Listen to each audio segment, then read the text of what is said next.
Okay, so we're back, and I I've played a little bit into the future of the fortress, not very far. But as you can see, almost all the main projects have been dug out now, and we have even dug out all these storerooms at this point, and we've started stockpiling wood in that one. Uh, but the thing is that we just got hit with a migrant wave of well, I believe 22 people, according to Dwarf Therapist, and we don't have the infrastructure to deal with 22 people at the moment.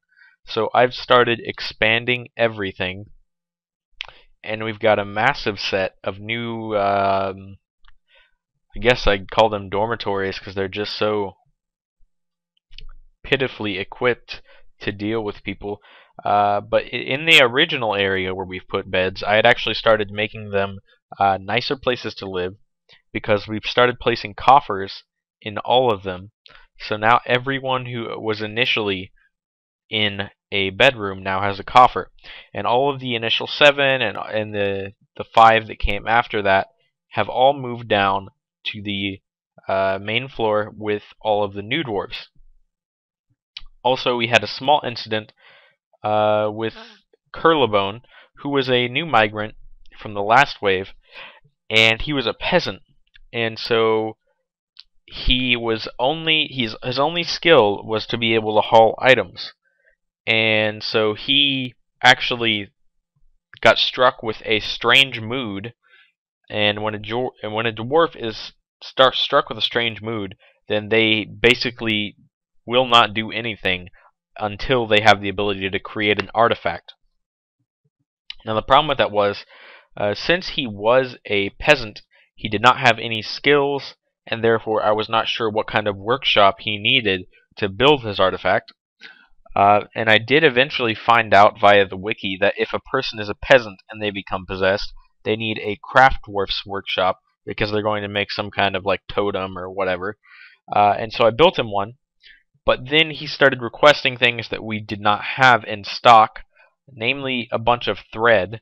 And so that caused him to stay locked inside of the craft dwarf's workshop for probably 5 or 6 minutes. He was just sitting in there and shouting about how he needed his thread, his pigtail fiber thread, and I was not able to provide that because we simply don't have any thread production uh, or cloth production in this fort. So there's nothing I could do to appease him, and the traders had just left right before that migrant wave, so I was not able to trade with those people to get him something.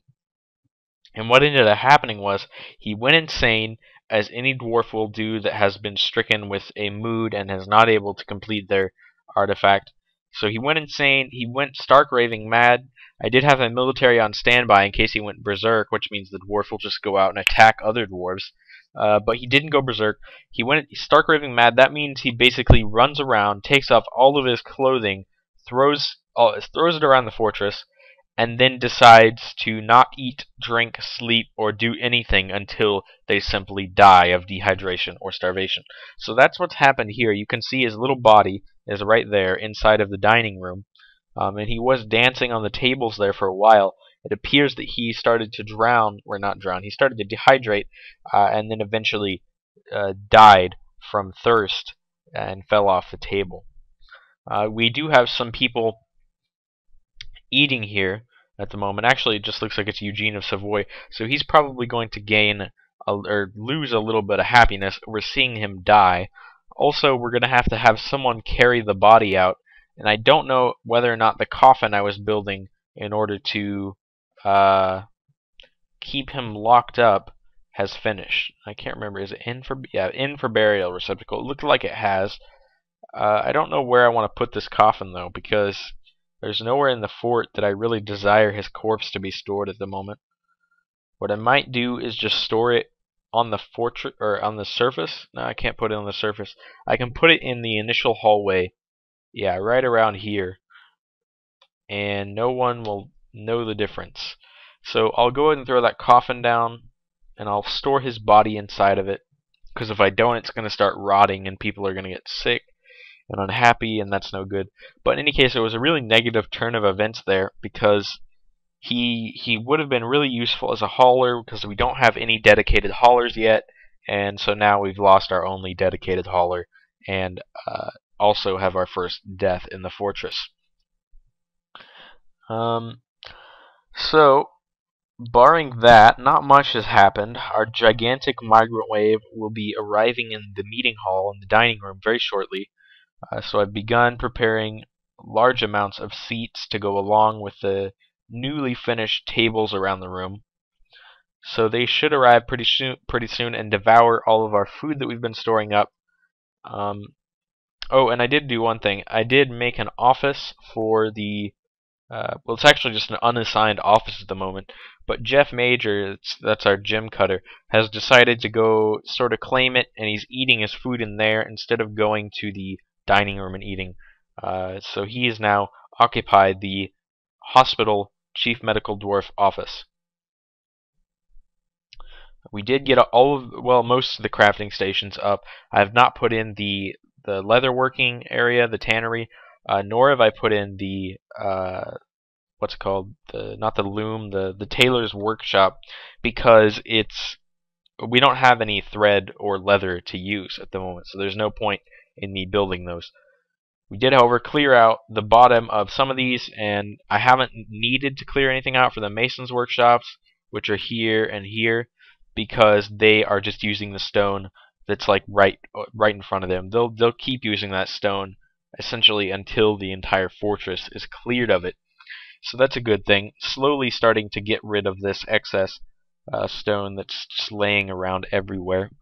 And in the process, we're making a lot of new objects. We've made a ton of thrones, and I'm trying to get them to start building cabinets so I can put those in all the rooms so that people will actually have a place to store their clothing, but they're not going for it at the moment. And I'm going to go ahead and tell the fortress to reclaim all the goods that were thrown around by Curlabone while he was going mad and before he died. So we'll go ahead and unpause it.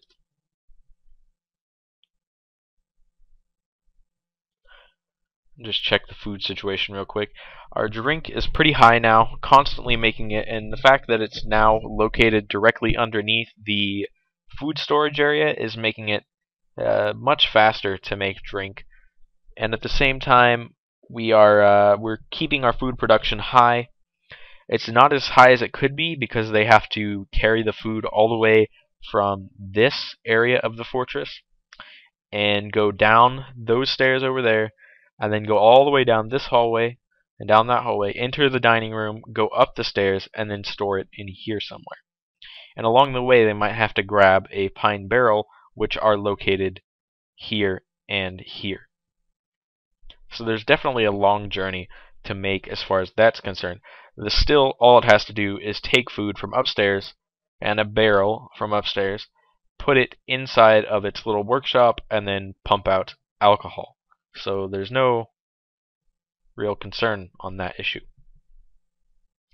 And one thing I forgot to do when I was doing the after the game had crashed and I lost all that progress earlier, was that in the previous setting I had actually removed the previous meeting area, but in this one I had forgotten to do that because I thought I already did it, but now I just went ahead and removed that. So now people should always come to the dining room to eat, talk, and just gather. In fact, recently Link held a party there, but that was right before Curlabone went crazy and started dancing on the tables, so no one actually came to the party. It's going to be pretty slow going, I think, now that we're overburdened with a massive population.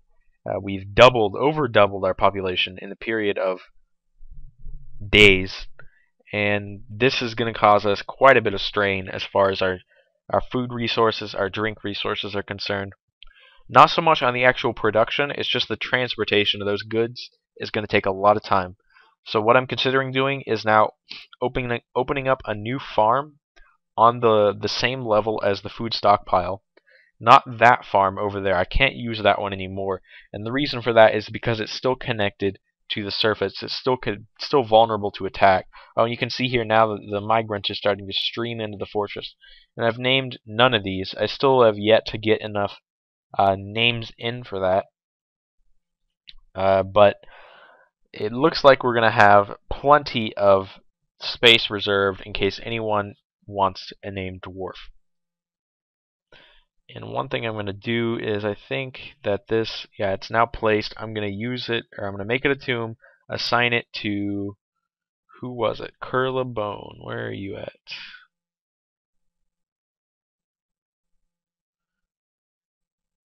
Actually, I think I have to use it for burial instead. So, free tomb, use for burial.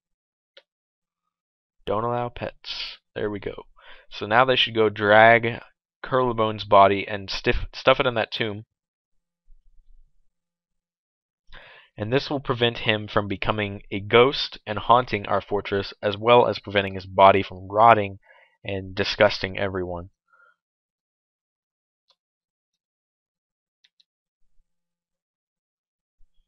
And it's kind of odd that people are just going about their business. Usually when dwarves see a dead body, they immediately grab it and bring it to its resting place. But it doesn't seem anyone's really interested in carrying Curlabone up to the... Oh, no, it looks like we do have... One of the migrants is going to do it. He's all the way back here. He's got a ways to go. And I haven't even taken a look in Dwarf Therapist as to what this migrant wave consists of, but it does look like we've got quite a bit of variety. I can even see there's a medical dwarf right there. Let's see what kind of skill set they have. Oh, wait, wrong button. Hit V for skill set. So I go over here. Looks like a surgeon. Alright, well, I believe that's probably the only dwarf who has any medical skill in our fortress. So you are going to become our new chief medical dwarf. Really? I know you're in here. Alright, I guess I'll just look for your job title, surgeon, right there. And I will designate this office to the chief medical dwarf. Estish Uzo Lkurar. But that will not be the name for long.